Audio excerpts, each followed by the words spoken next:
Welcome back to the Real Recovery Show. I'm glad you made it. We are on episode 4 on feelings, which is one of my favorite topics. I'm going to talk about a little bit about myself, and then I'm going to introduce my 2 guests today on this show. When I was growing up, I grew up in a dysfunctional home where nobody was really allowed to feel feelings around each other. They would basically get me into trouble. If I had any kind of sadness, I would get told that I'm a drama queen. If I had any kind of anger or spoke up for myself, I would get beaten.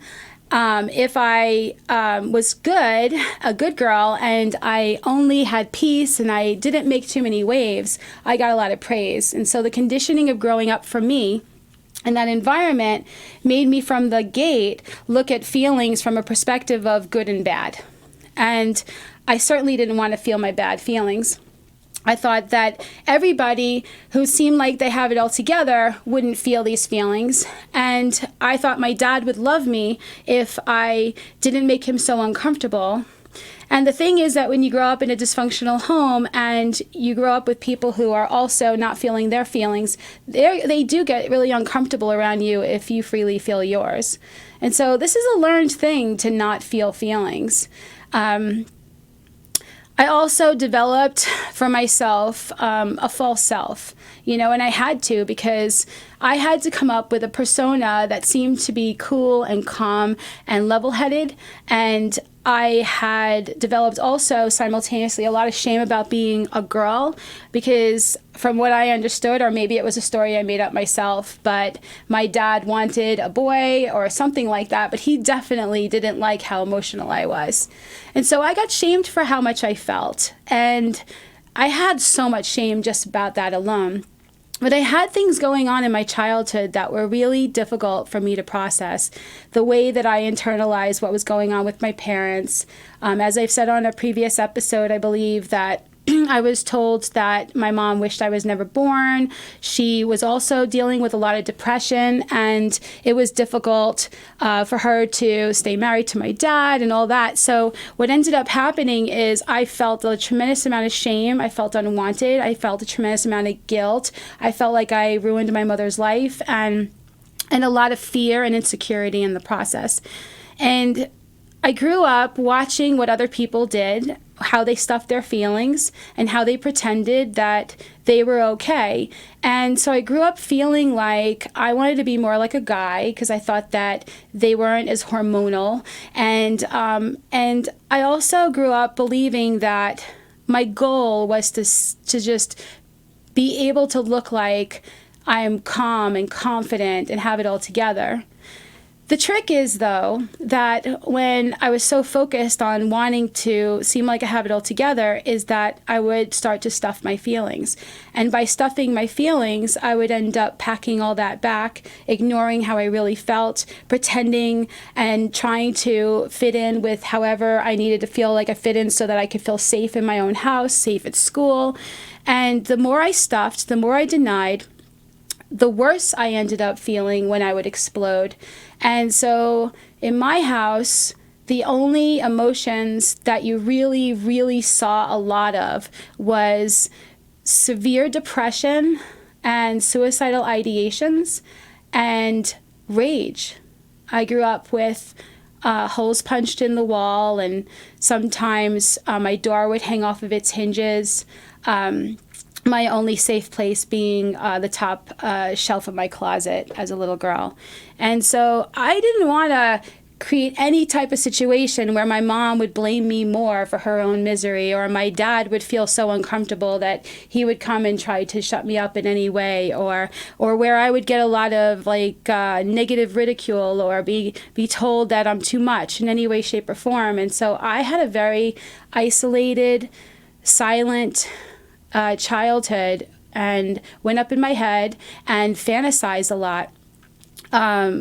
Anything. I ate food to check out. I started drinking really young, and it was a really difficult situation. And so having to heal from PTSD and addiction later on meant that I had to turn around and start feeling my feelings, and that was almost unbearable because of how I felt about it. And so we're going to talk a lot about that today. But before I go on, I'm going to introduce my two friends here that have joined me on the show for this great topic on feelings. And they're going to share a little bit about themselves and why it's so important to them, this topic today. Steve? Hi. Exciting to be here and talk about feelings.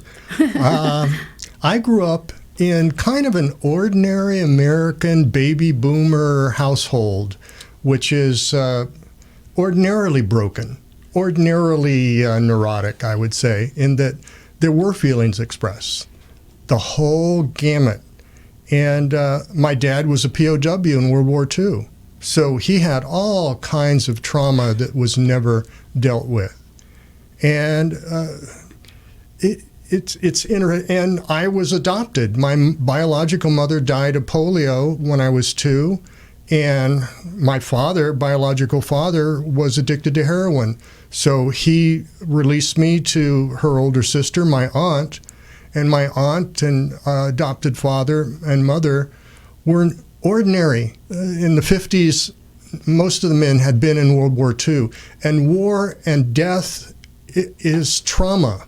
So I've never had a recovery issue as far as substances, but I have a recovery issue as far as a broken heart and trauma. And so it was unconscious. I stayed up in my head. I went to college. I got a job. And around 1982, a friend of mine who was working on his master's in counseling, I mentioned that I was adopted. And he said, "Oh, what's your sex life like?" And I thought, my sex life? Well, I enjoy it. I date, but oh, wait a minute. I got to be out of a woman's bed by midnight. God forbid I should have a commitment. Oh, I've never lived with a woman and I'm 32. You mean I could have some kind of emotional trauma that interferes in relationships because of my childhood? And that began my very gradual creeping up journey on what might these unconscious emotions that affect my life in some primary way, what's that all about? Beautiful, beautiful. And so that's Steve Hart. I forgot to say his last name. And now we're going to go to Carter Singh. Carter Singh, I'm in long-term recovery, and I grew up in a great, what my friends and everyone, a normal, working family. My dad was the owner of a business, and he was probably a World War II baby, and my mom was from the Great Depression, my stepmom. But at 6 months old, my real mom, tried to kill me, and then my stepmom was just, I had a stepmom, a stepbrother, and over the years, they just humiliated me, belittled me, devalued me, all these things. There was toxic shame just boiled inside of me, and I didn't know what that was. And by the time I was 12, I just wanted to die. But then, my escape was, trying to live. I didn't want to live, want to die. This great conflict inside of me. And being in the home was it was painful for me because I didn't feel like anybody really, I had no friendships in there. And there's only a couple emotions, and then it was, I had no one to talk to inside of there, so I bottled everything up. Yeah. And then I developed a false self, and I became codependent on that false self, and really decades of trying to discover what was wrong with me. And it was a lot of trauma, and I drank a lot. And the first time I drank, I picked up a drink, and it was a bottle, and I never gave it back. I just wanted to wash it all away, Yeah. And when I left the house, and it turned into, I needed validation, a lot of it, and all these things, trying to figure out, I had no self-esteem. Those feelings just steamrolled into, I was an overachiever, a toxic shame, and then, but then I did the same things to other people. No talk, no touch, punish, judgment, intolerance. I had no way to process feelings. Yeah. I didn't know how to. I didn't even know how to do that. Just emotionally immature, and so. Thank you for sharing that. So I shared a little bit about how, being a girl, and I felt like a lot of times I would watch, because I was like, I wanted to be a tomboy. I hung out with guys when I was a kid, and all because I was trying to be less emotional, be cool. But the way that the boys would talk to each other, and they would make fun of each other, and they would use derogatory terms that, like don't be a sissy, like, or a different word, don't, are you on your period, stuff like that. It just, maybe I was a magnet to hear that stuff because I wanted to know what was wrong with me, why I didn't feel loved or wanted. And I also, I craved attention, but at the same time I was so shy. But I noticed that, it's not just men that get this message as little boys, that, good boys don't cry, you got to be tough, you got to be a protector, and using those kind of really negative, adjectives to a guy, to a boy, don't be like a girl, but in those statements that were made from boys to boys or men to boys or whatever, or even men to men, even that happens, of course. But I don't know, women feel like some women can feel like feeling feelings is a burden, that, I'll say this one thing and then I'll ask you guys a similar question, but, before my menses every month, if I didn't know it was coming, and I would have maybe some emotion, some extra emotion, which I felt my hormones were just picking up stuff that needed to heal anyway, and I had so much that needed to heal.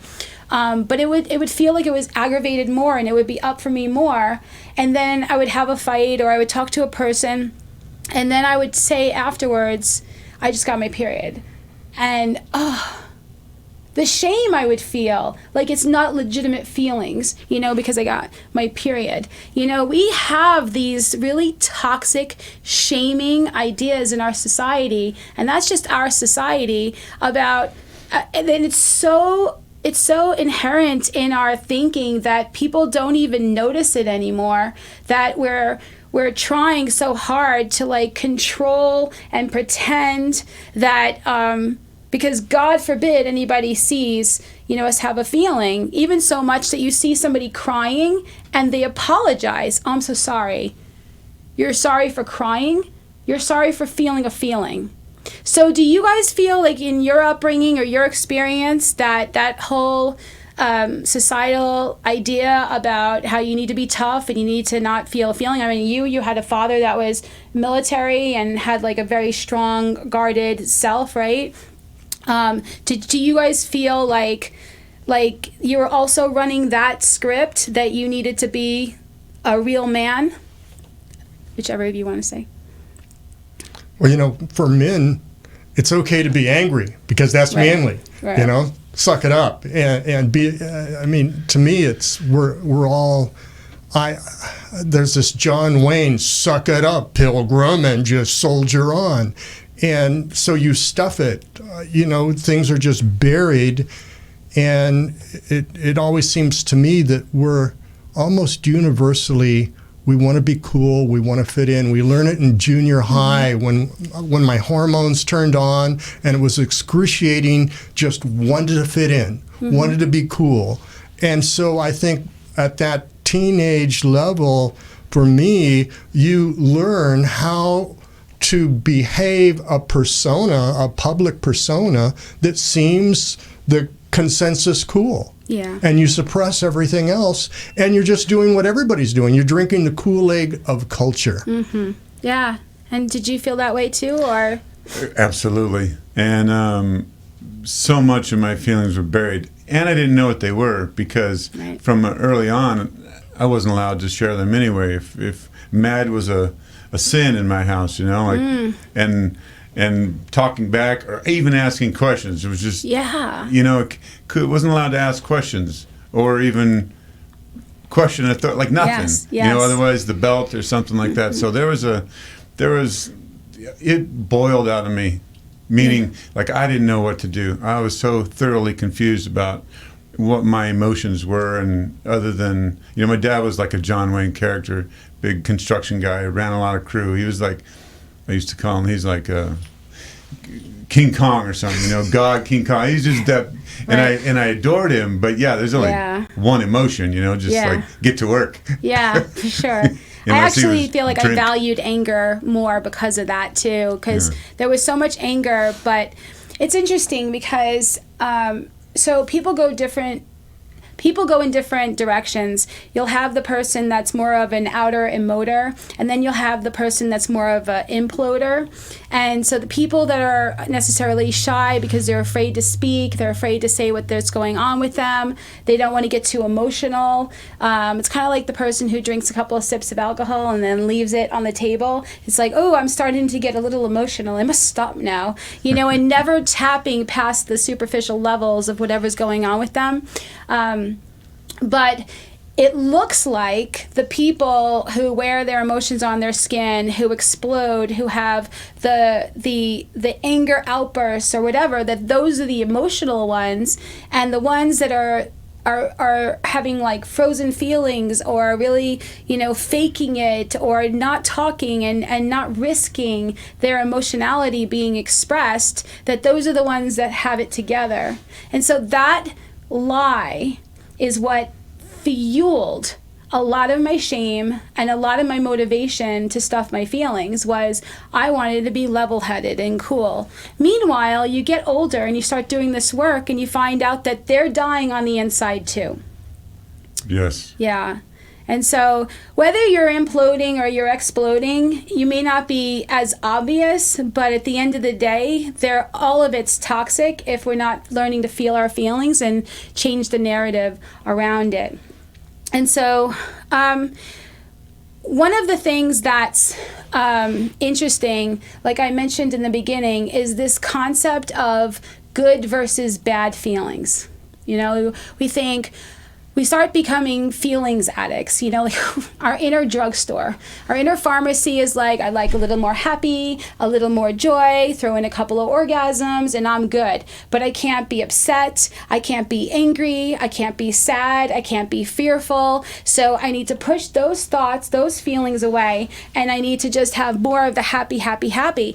And when we stuff our feelings and we live by that motto that we're sorting our life based on how we feel rather than on anything else, it becomes where it becomes something that becomes this monkey on our shoulder where whatever we do, there's this, how do I look? How do I do this? I don't want to piss somebody off. I don't want to lose my job. I don't want to embarrass myself, you know? So there are so many reasons why a person will think that they don't want to feel a feeling. And one is, I don't want to lose control. Because I stuffed my feelings so much, I really believed that if I gave in or let go and felt my feelings, that it would kill me. And the reason why I believed that is because I had so much of a pattern of stuffing my feelings, explode, stuffing my feelings, explode. And because of it, that roller coaster, that I thought there was something wrong with me, but it was really that I was stuffing my feelings that was creating that imbalance. Well, when I would explode, it was destructive. You know, it was either going to get me hurt, or it was going to hurt somebody else. It was going to get me embarrassed. I hated when people looked at me or judged me or I felt like they judged me for having big feelings. And I thought there was something wrong with me, like I need to be medicated or something like that. But I was so sure that if I was to like stop running away from my feelings, I would drown. I was so sure. And so when I really started getting into recovery and focus on healing, I was like, I can't look at this stuff. I can't feel this stuff. I'm afraid they're going to take me away. I'm going to end up in a psych ward. And I prayed and I meditated and I said, God, please help me. And I started getting these intuitions that started to teach me that if I learn to change how I deal with feelings, that it's going to get easier and easier and easier. And so some of that I'm going to be talking about today.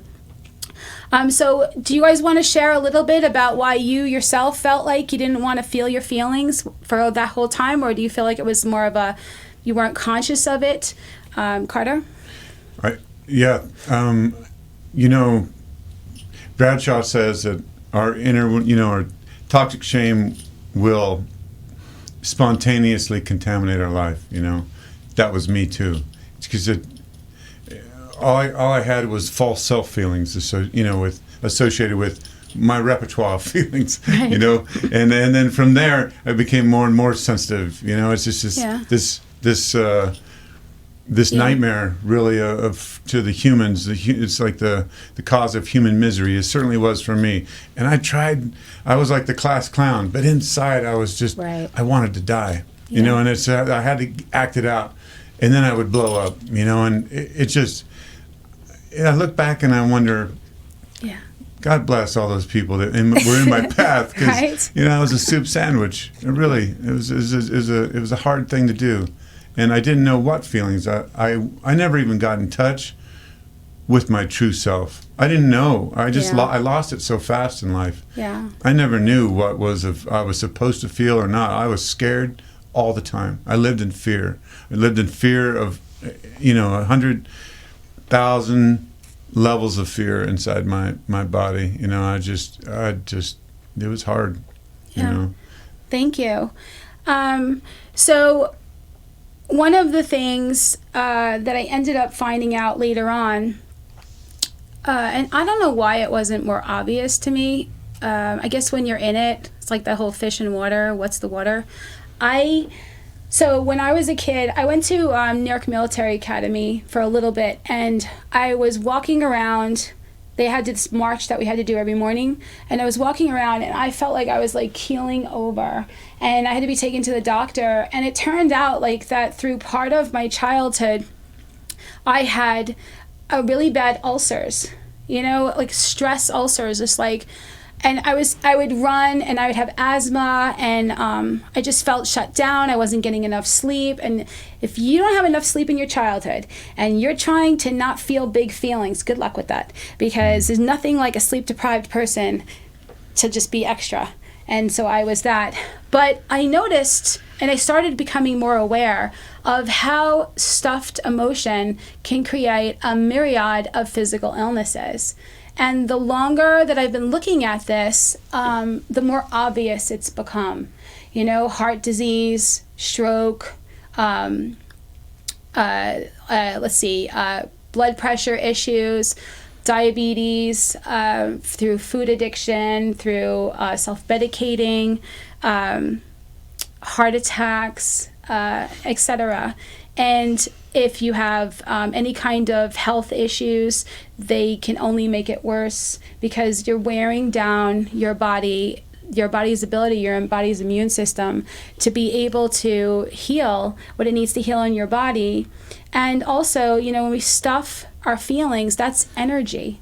Energy gets stuffed, and they've done so many studies about how energy in certain areas and in certain areas of your body. And there was a book that I read a long time ago, How to Heal Your Life by Louise Hay, and she was able to heal herself by finding out what was stuck consciously in her consciousness. And I had the same type of stuff. Like, I've had spine issues, and I also had a hard time standing up for myself. That's the correlative thing with that, And so there's so many things as we go that motivates us even more to feel our feelings and to make sure that we learn how to work with our intuition and how to work with our health. So the idea of bad versus good feelings, I had to understand what feelings were for, because up until that point, I just thought that they were just something that you felt, and I didn't know where they came from, and that's why I was trying to control them. But you can't control something you don't understand anyway. And so what I found out, and this changed everything for me, was that when you think a thought and you believe it, you give it all the power that it has. And if this thought that you believe is not in alignment with your intuition, it is not going to bring you any peace. And if you keep this idea by believing it, you will start to feel the discomfort that you would feel by believing something that is not true and not in alignment with your true self, like Carter was saying. So if I think a thought and I believe it, and then I feel the feelings, what I was doing, and a lot of people do, is I was believing the feelings were telling me that it must be true. And so rather than question the idea that was causing me to feel that feeling, I would just run my life as if it was true. And so the feelings would be just the gauge for me. It would tell me when I'm in or out of alignment with my intuition, with what is true for me, what's honest, what's deep, what is in alignment with my higher self and my true self and my connection with God. And so instead of seeing it as a gauge, like an alarm, if you will, like feelings don't feel well to let you know, just like something smells, don't eat it. The feeling tells you something, is wrong here, but not the feeling itself. It's just a symptom. It's the thought. Maybe, just maybe, I need to process this. So when you grow up, like you were saying, and you don't really have anybody to talk to, or you feel like you can't really process it, and you just keep piling and believing more and more shame ideas and fear ideas, and then those are the interpreters for your whole environment, like mine was. And so they told you more toxic ideas that I would have more feelings, and I would just stuff those. And just my narrative was so bad that I was so focused on changing the effects, trying to control the feelings.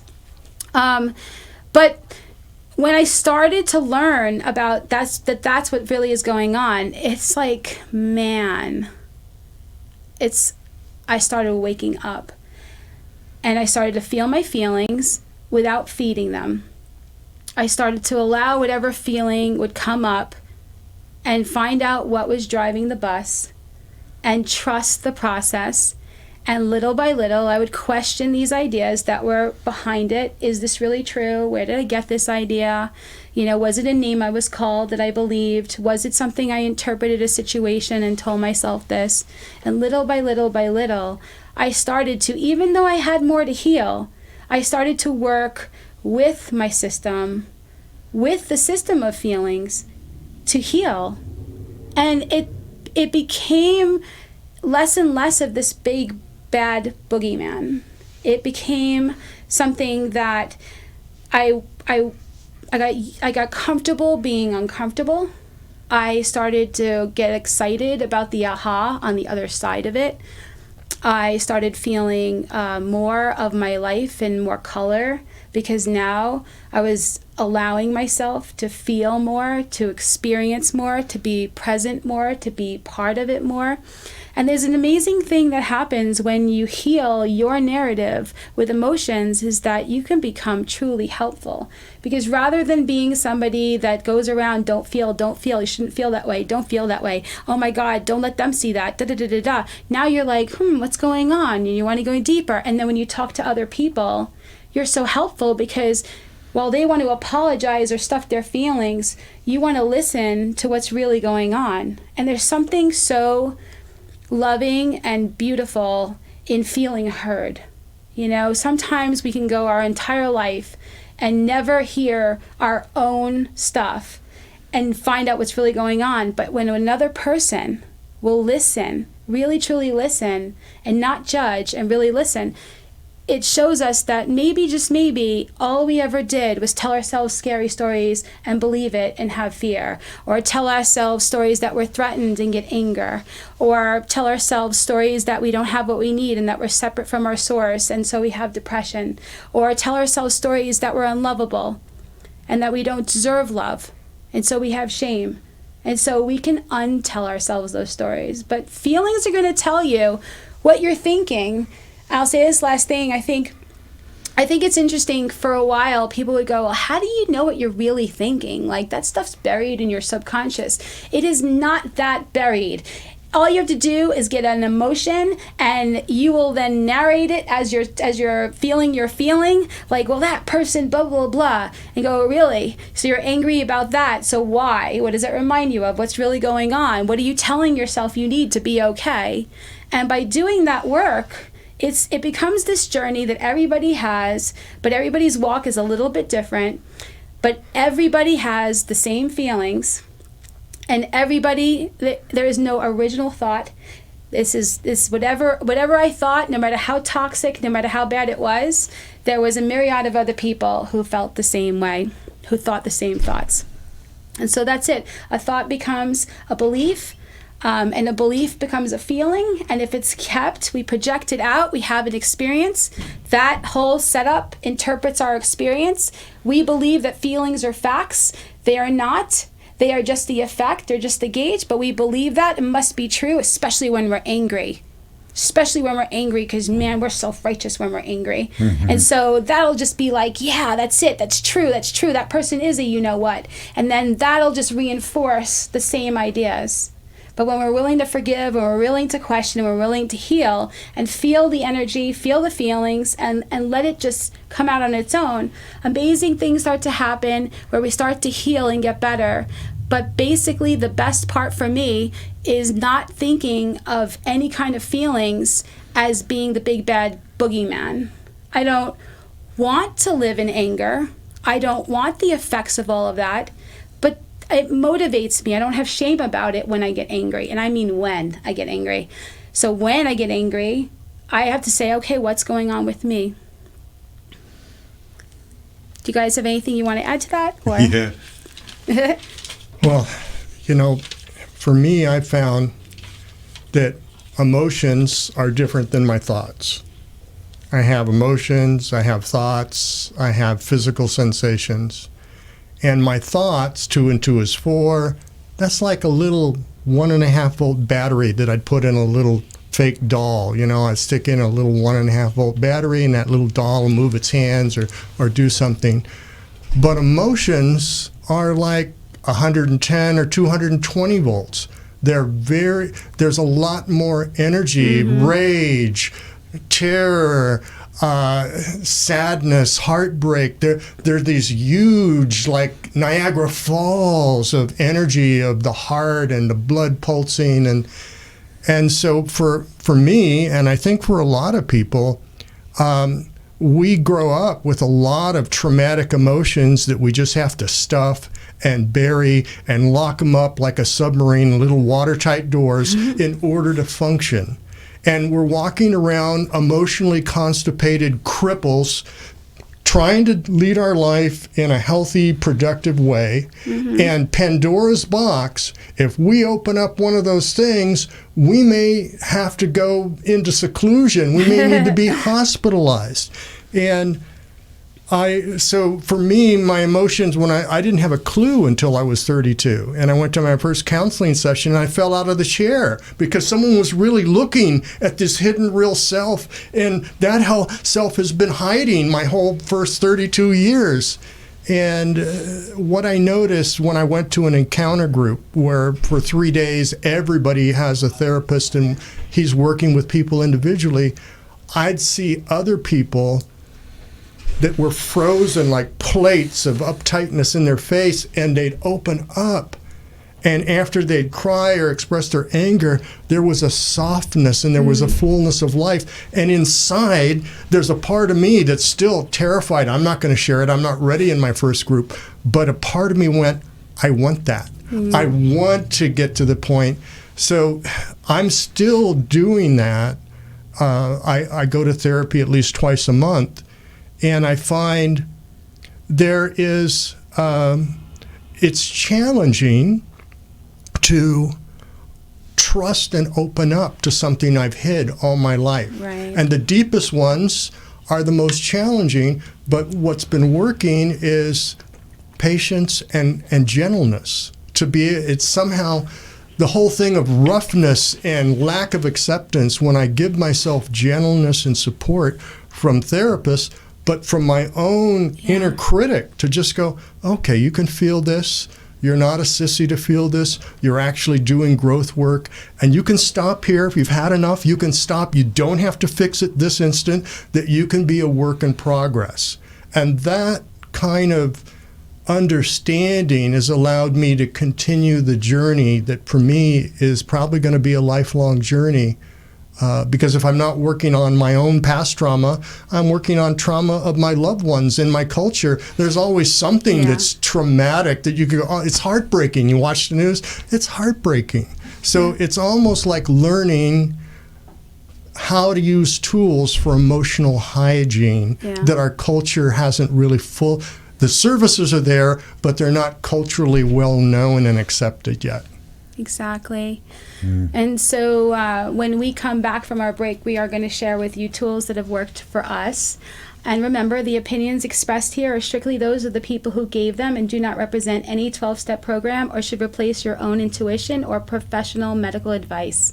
See you in a bit.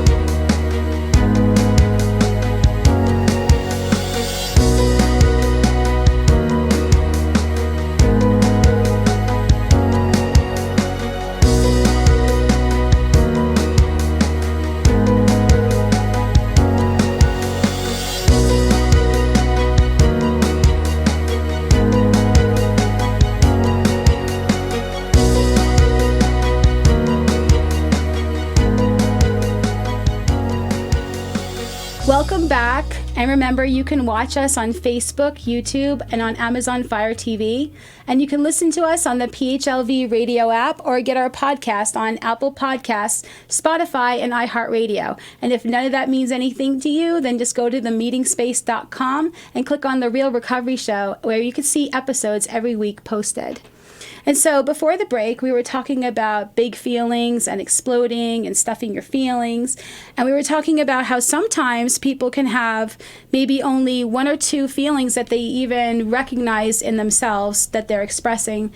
And part of the reason is because when we believe ideas that this is not acceptable, this is not acceptable, this is not acceptable, or in our environment, other people are stuffing their feelings and expressing their feelings in a similar way, for some reason, we carry the legacy generation to generation to generation, no matter how much we don't want to. Even if we feel like we've grown up in a pretty good household when we were a child, there still may be, be perfect, keep it all together. Everybody needs to be polite, and we don't talk about sex. We don't talk about anything like shame ideas, or we don't tell anybody the things that we're thinking, and we go through puberty. And so oftentimes when there's trauma, a person can end up going through frozen feeling episodes where they, for a long period of time, don't really seem to be very emotive. And but really they are thinking the thoughts and not being able to really truly tap into the full experience of what they're meant to experience here. And so there's this great feeling wheel. There's tons of them on the internet, but here's one that you can see. We're putting it up on the screen. And what's so amazing about this feeling wheel is you could see that it's kind of mind-numbing, but you could see that all of your basic feelings branch out into sub-feelings and into more expressions. And so as we go through healing, we might find that our feelings become more balanced out. We start to express and allow ourselves to express, or even to find out why we're not. And so even with that, it's not necessary to feel all of them, but it's just good for anybody who has believed that they can't feel, they can't face this stuff, to find out and to put words to it, so that they can see that we are meant to be full-bodied, emotionally balanced people. And so if we're really only in one area and we have all these other areas that we're not fully expressing, it allows us to see that maybe there's some stuff going on, and we might want to go to therapy or talk or journal or pray or meditate or go to meetings or something to start working on that. Steve? Well, we have a cultural bias, a stoicism of our culture to not talk about feelings, and family shame, where family doesn't talk about the terrible things that happen. It's just, it's kind of like, in the Old Testament, when we fell out of Eden and we became unfulfilled, the first thing was shame. We were embarrassed about our humanity. And the feeling wheel is kind of like just beginning the conversation to start to consciously articulate, wow, for me, I look at it as this full grand piano of emotions that is a gift from life itself. And it's this full range from the beautiful fairy little high notes to the deepest, darkest tragedy. And that whole range of emotional perception is a gift of possible vitality of life, but we are not allowed to, we don't even know about it. We tend to function in just the little limitations of our cultural approved awareness. So for me, it's a journey of first starting to even get a clue. For me, there was no clue until I was 32 years old. And gradually, you might start in your head, where we all live, what goes, oh yeah, there's this whole range of feelings, and to the like anger, just a slight annoyance, to rage. There's somewhere this whole continuum of each single emotion, and sharing it with other people like this or in a class, it validates the reality of it, because we kind of learn this in a family where the family rules. So when you're in kind of a healing therapeutic environment with other humans that are going, okay, this is okay to talk about, we start to go, oh, really? Oh, yeah, this is still hard, but yeah, I feel a little more supported to talk about it and feel it. Yes, exactly. Yeah. From living growing up in a shame-based family, and almost everything that came out of me was then toxic because there's so much trauma. I lived as an adolescent most of my life, not even knowing emotional intelligence at all about the whole feeling spectrum. And what's been amazing is that like digressing a little bit, I was on 25 meds. I have PTSD. We have that, right? I do. And I was on 25 meds, and like 3 years ago, I have no meds. And through healing, prayer, and meditation, and to the presence of the power in my life, now it's everything eventually through working a new way of living that I was able to feel wholesome, my true self feelings, and I could cry, I could laugh, I could feel whatever. I could feel all these emotions today, and I don't get stuck in any emotion. Like I get stuck in angry for like a long time, and there's an emotional hangover, and it's so toxic. Oh God, the emotional hangover. Emotional. It's just like it can ruin a week, let alone like a little bit. And then I was just trying to express something like, hey, can I just have milk instead of butter? I said like, this is the ridiculousness of it, right? And my God. And we lived like that we didn't know how to express. So what would have been just what a healthy family communicates with their true unconditional love. I only knew conditional love, and that made me feel worthless. You know, and feeling worthless made me hate myself. And, you know, I just steamrolled. By the time I got to looking inward, you know, there's a lot of destruction that happened. Yeah. And just an example of what can happen when we leave ourselves untreated, you know, and then, you know, when all we have is fear and hurt and sadness and selfishness, and we're trying to live a life like that, it's almost impossible to live a healthy life, right? It is really. So being able to share joy, I know what bliss is. Yeah. You know, I know I think I cried today and I laughed today, and I don't feel shame about any part of those feelings, you know? Yeah. And feeling okay. So that's the greatest part. The power of God, or the power of power, you know, inside, gives me clarity. Like I'm able, in the presence of the power, I don't have judgment. Yeah. And that's been the greatest thing in my life, was working, and I had to work a lot because I hated myself. So letters, read, write, pray, meditate, write, and I worked it out until one day I knew I loved myself. Yeah. You know, it's like 325 letters plus working with a lot of people and just working out to try to discover what a feeling was besides, you know. So and I started branching out and begin to feel. It was really the most amazing process, enlightenment. You know, it's really interesting. Yeah. I feel like I just had an aha, actually, that because I was so focused on not feeling certain feelings or having shame because I exploded or imploded, when I would feel what I considered a good feeling at the time, you know, any kind of peace or semblance of peace or happiness or joy, it was tainted by a fear of something ruining it, you know, or I was like holding on to the good feeling. And when you're trying to control something, there's no joy in it.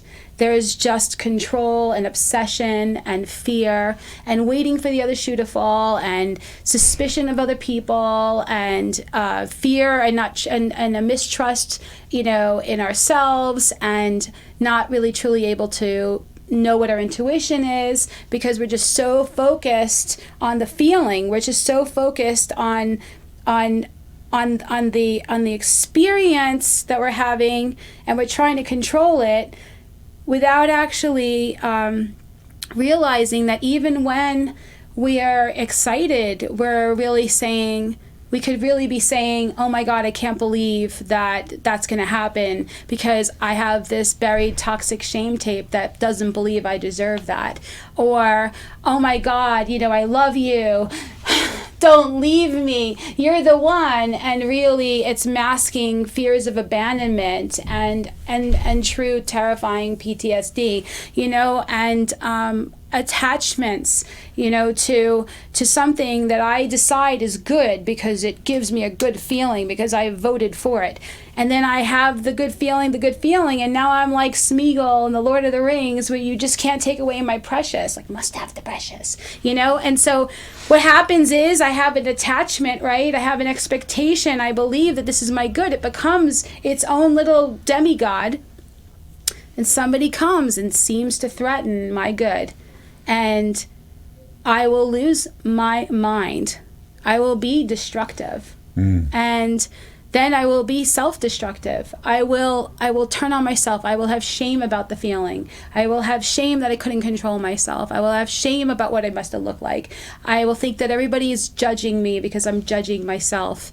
And yeah, so in all that effort to control my feelings and to stay in the good and not have the bad, there was no letting go. There was no peace. There was no enjoyment, even when I thought I had a good feeling. Because when I believed something was really good for me, I became addicted to it in some way, shape, or form, because I told myself I needed it to have peace. I told myself I needed it to be happy. I told myself I needed it to be lovable, to have love, to join with people. And it didn't matter if it was drugs, alcohol, or anything I would ingest. It could just be self-abandoning, people-pleasing, dumb ideas that I followed through with because I didn't want to let people down and I didn't want to feel that guilt. And like we're so motivated in all of our decisions that we make based on what feeling we don't want to feel and what feeling we want to feel, that our decisions and our choices in this lifetime are not even really our own.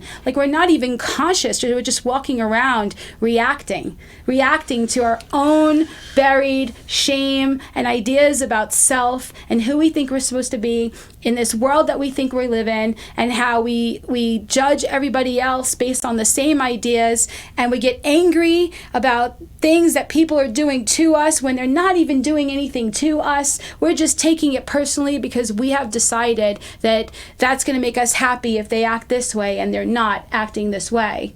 We decide this, these ideas that we have that fuel these feelings. We decide what we think is our highest good. And don't you know, we're going to have the control and get what we think we need in this life. And we don't realize that, a life that you live in so preoccupied with managing your feelings and avoiding anybody that will trigger the wrong feeling, God forbid. And like I said earlier, if you are uncomfortable feeling your own feelings, you will consciously or subconsciously, unconsciously pick people who don't feel feelings too, because you don't want that. You don't want anybody to be that, and you'll judge it, and then you'll judge it in the other person that they're a little bit too much, and then you're telling yourself, yes, it's true, they could be too much, and surround yourself with people that you believe understand you and get you, while everybody co-signs each other's stuff and stays stuck in that kind of thinking. But what's really amazing is that feelings will not stay down. They will not be denied. There's an energy that it's like a buoy in the water, and you try to push that guy down and it will go, I don't think so, and it'll come back up. And the thing that happens is that when it comes up, or as we start to have more of a solution-oriented mentality, we start to recognize it's up because it's on its way out this time. I don't want to keep selling myself on the same delusion and stuffing my feelings and not looking at this anymore. First of all, it's exhausting. It's debilitating. And you mentioned the emotional hangover. I don't know if, because I've had emotional hangovers so many times well into recovery, as each thing would come up to heal, it would be exhausting. And why it was exhausting is because there was a part of my mind that was invested in me not looking. Don't look. Don't question this stuff. Don't feel this stuff. Just so until I started getting more with the program, so to speak, get with the program, Lisa. What's really going on with you? What you resist persists, and you're making yourself feel this way. You're doing it to yourself. I started to go in the direction with a very solution-oriented mentality. And I'll say this last thing. Even in our self-help industry of ideas of who you need to be and how to get it to happen, and motivating speakers, etc., motivation speakers, etc., we have this idea you got to be positive. We have affirmations, and we believe we have to just believe those things, and we have to force ourselves to believe those things, and we don't realize that there's a deeper reason why we wouldn't believe those things, and that those affirmations can be this expectorant that allows us to really tap into what's really going on with us. But when we get into recovery, real recovery, we start to realize we're not looking to be positive. We're looking to bring the problem to the solution. We're looking to bring it up, feel the feelings, and question it. And recognize that we all believe stuff that's not true. We've all done things and had things done to us that we would judge. And honestly, there's no shame in it. I've done things and had things done myself. You start to change the narrative about it, and you start to recognize that it's no big deal. And like when you were saying, Carter, before, when you could feel all your feelings because you're not channeling everything into one thing or trying to control it so much, it dissipates and balances out. But you start to live in a deep appreciation, because you get to be alive. you know? And you get to be intuitive, because as long as we're not feeling stuff and controlling stuff, we have no idea what we're intuiting. I was going to say, when we're not living through our false self, all those feelings are diminished. Yeah. And we get to the real ones, you know, we don't have to feel that way. And, you know, the solution is never at the level of the problem. Yeah. And the solution always love, right? Yeah. Yeah.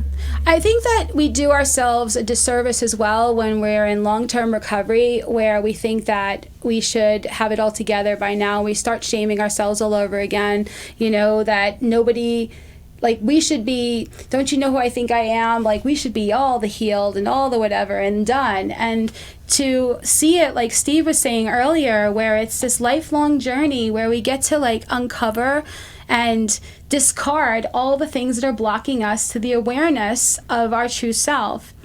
We said earlier that when we feel a feeling that creates a discomfort and a discontent in the system, it is because it is not in alignment with our intuition. So this extra amazing bonus is that when we're willing to ask again, is that true? What am I really thinking? We are then asking intuitively, like, does that resonate? And it helps us to learn to listen to and honor our true self. It helps us to really question what's been blocking us, where are we running on self, and to get to a place where we're able to listen to our intuition. I've often been asked, how do you listen to your intuition? I don't understand how you're able to do it. Well, I stopped listening to the tapes and feeding the feelings. I started listening to what resonates and letting everything that I'm believing have a question mark at the end that maybe, just maybe, I could be wrong. So yeah, there's a spiritual saying, would you rather be right or happy? And I would truly rather be happy today. I feel like the need to be right made me so defensive and argumentative and angry and afraid for so long. And the willingness to be wrong is one of the greatest gifts. It opens this door to immense healing, because we believed a lot of things that weren't true, and it was co-signed by other people, and they believed things that weren't true. So we get to forgiveness. We recognize they only gave us what they had. We took the rest, you know, and so we become more centered, you know, more anchored into, you could say, your higher power, your true self, your higher self, your authentic self, less people pleasing, you know, learning how to live in this world joined with other people. And so we're going to take this last part of the show to talk about tools that we have found along the way. We're not going to cover all of them, and we're going to have so many other episodes that are really going to dive deep into all the different feelings as well as all the different tools. We'll do a whole episode on meditation, different types of meditation, etc. And so would you guys like to share any kind of tool that you found specifically that's really been helpful to you? Absolutely. I read in one of the books that read, write, pray, and meditate, and I didn't want to be me, so that's what I set out to do, and help others find their light, you know, shine a light and help other people find a light. And I found my light, and I found, you know, it teaches us in recovery to have a spiritual experience every day, and having had, you know, over 1,000 or whatever, I know I've had a certain degree. It clears everything away, and in the presence of that experience, I don't have any judgment, and all my other old feelings all my ego feelings go away, and I don't have to worry about the next right thing to do because my feelings are in the moment, you know. And so I got really addicted to finding a spiritual experience, and you know, you've written a lot, and I write a lot. I'm like write 854 letters, and now I'm writing, and when I have this spiritual experience and I feel connected, that the spiritual experience. And then another early recovery person said we need to find one every day, and so that's what I've based my recovery on, and finding one every day. I don't always make it, but it's that constant seeking leaves me open to what Steve said, which is like I the key for my success today is to be willing to hear something new. Yeah. All things Yes. new. And so that's my new life. I don't want to know anything. I just want to. The answer is not knowing. The answer is in receiving what we receive in the moment, and I get to feel, receive, experience, and it's joyful. It's a blessing. Well, and there's no bad or good. Yeah, that's it. The difference between bad and good starts to dissipate, and we start to experience what is. Steve? Well, I mentioned my perspective of a huge grand piano keyboard of all these emotions. And in my journey, what I found is a balanced approach of really nurturing and savoring what are the good feelings and what are the things that I do feel good about and valuable that I've experienced, as well as opening to the things that are challenging. And for anyone in recovery, whether it's just recovery of your broken heart and normal dysfunction or from some kind of abuse, I believe we're all like sacred children of God, and we deserve the whole toolbox. The toolbox of 12-step support groups that are universal and treatment. And the two together are the whole enchilada of the toolbox. And every single one of us deserve to be treated as beautiful, potential, wonderful children. And one of the things I found that helped me is I have shame about not being perfect.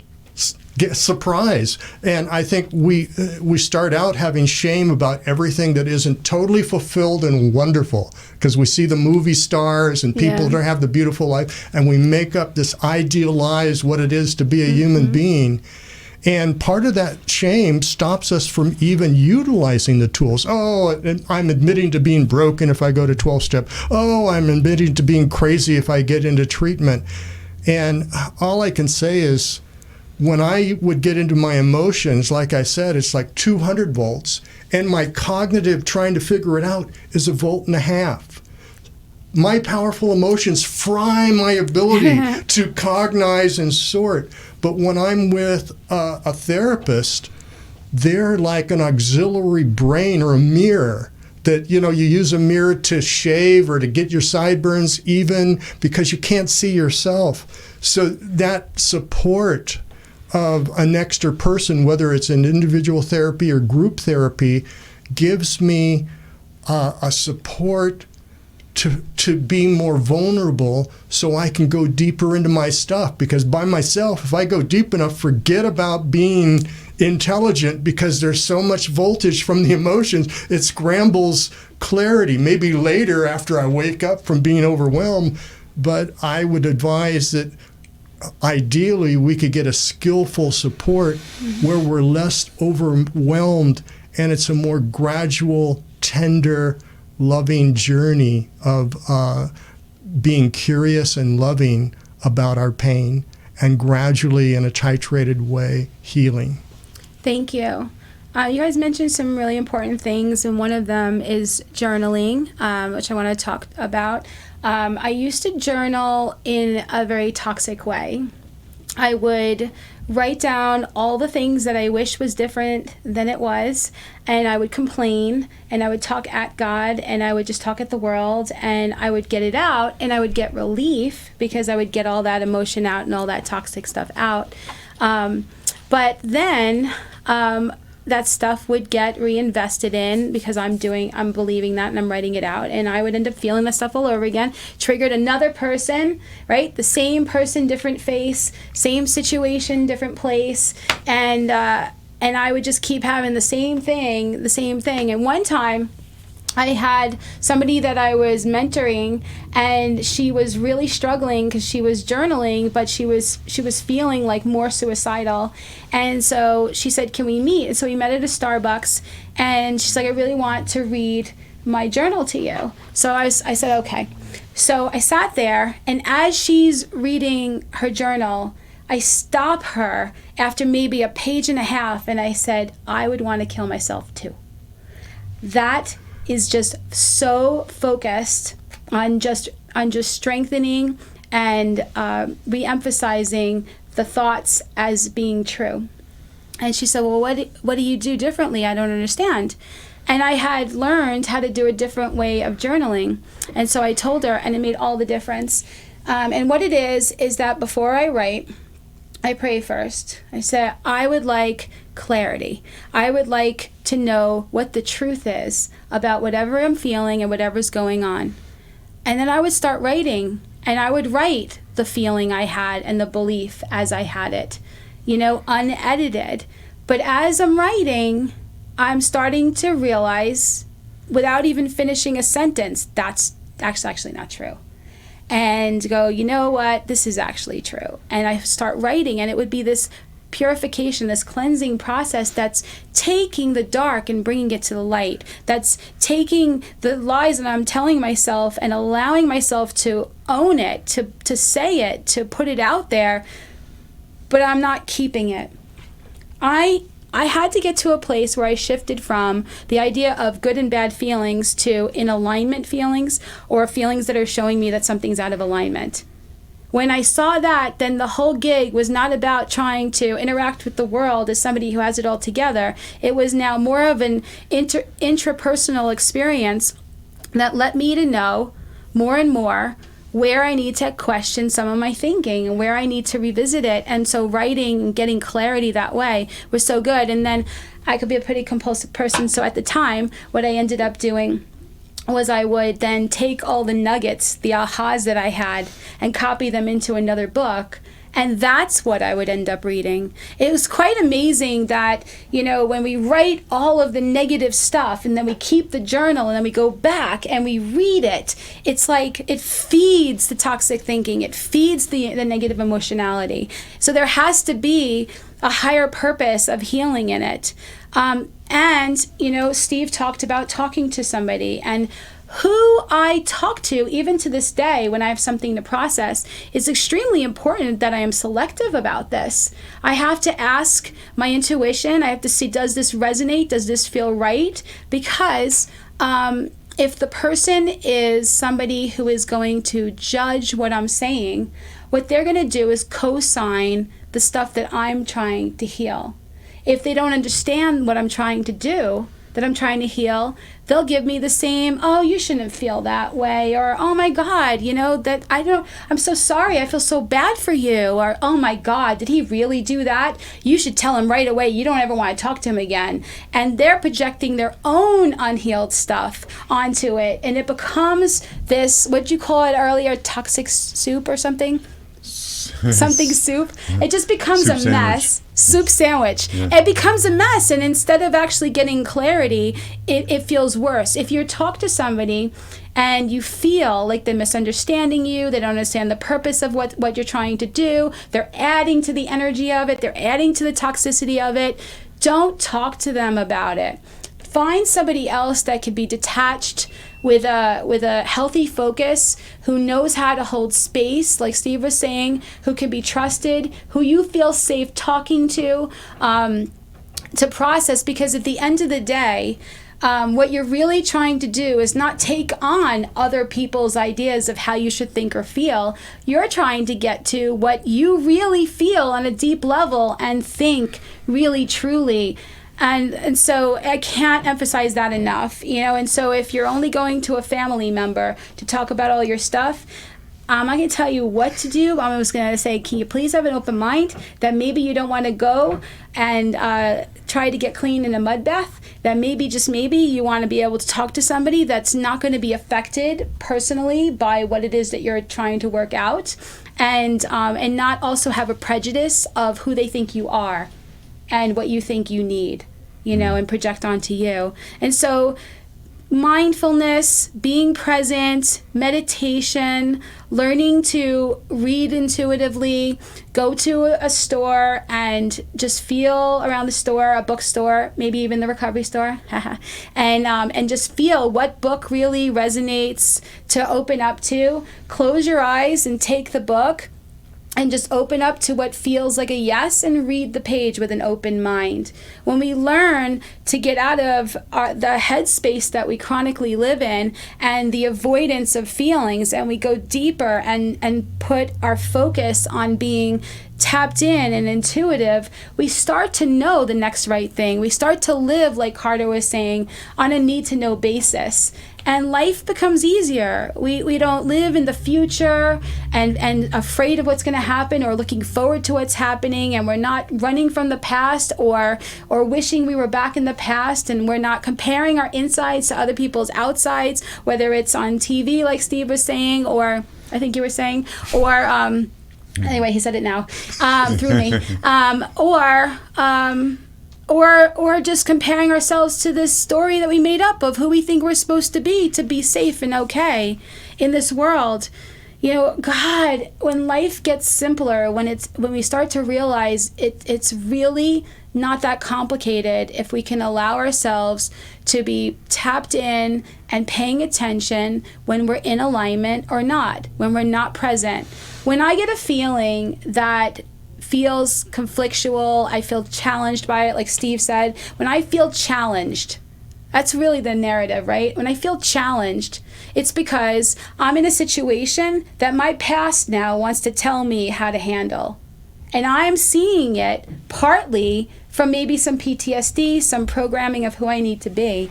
And I don't want my past to tell me what to do.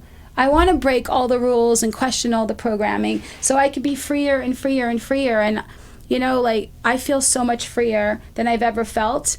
And I keep doing the same things so that I can heal. Another thing that really helped me, because I dealt with like homicidal rage, like, oh my God. And so I had this punching bag called Bob, and it's actually called Bob. It has like no arms and no legs, and it looks kind of like Steve, and but not when he has a happy face. It looked so mean that it was adorable. It was like, you know, whatever. And it was a kickboxing bag, and I would punch it and I would kick it and I would get that extra energy out. But I wouldn't rely on just expelling the energy to cure me, if you will. It's just that when they say that when it's hysterical, it's historical, when we have big emotional waves, or we're caught up in a story that we can't seem to have clarity, getting some of the energy out, maybe even crying or complaining for a second, it brings it down from like a level 1 to a level 10, 10 being like hooray and 1 being like ha. You know, what ends up happening is the more we're able to relax and get centered and open our mind, the more we're able to now listen to and tap into our intuition and recognize that the scary stories that we told ourselves that made us whirling dervishes, we're starting to find that, oh, maybe that wasn't even the biggest deal anyway. And so exercise, punch bags, expel some of the extra energy, but don't get addicted to exercise as your panacea for dealing with your emotions. Allow yourself to question and be with it and feel your feelings. And like, I was diagnosed with PTSD, like I said on a past episode, and I was suicidal so many times, and I was very, very angry person and very, very controlling and a steamroller, and I had so much fear. I had panic disorder, anxiety issues, and the fact that I can be so comfortable in my skin today is nothing short of a miracle. And we just get guidance through our intuition one step at a time if we're willing to walk a little bit more and a little bit more. And so if you're listening to this, I really hope that this show has helped you to put more clarity to maybe the wide range of feelings or what's going on, or give you some insight, or maybe it helps you to not feel alone or get some new tools. In future episodes, we're going to talk about anger and rage and resentment on one. We're going to talk about fear and panic and anxiety on another. We're going to talk about grieving and sadness and depression and suicidal ideation on another. And we're going to talk about shame versus guilt on another. And so I'm super excited to really dive deep into those topics. So We are here every week at noon, so I hope you do join us. And would you like to say anything before we close? No? Are we all good? Okay, We're well, thank you for joining us today on The Real Recovery Show. We'd like to give a special thanks to our sponsor and gracious host, PHLV Radio, here in Las Vegas. See you next week.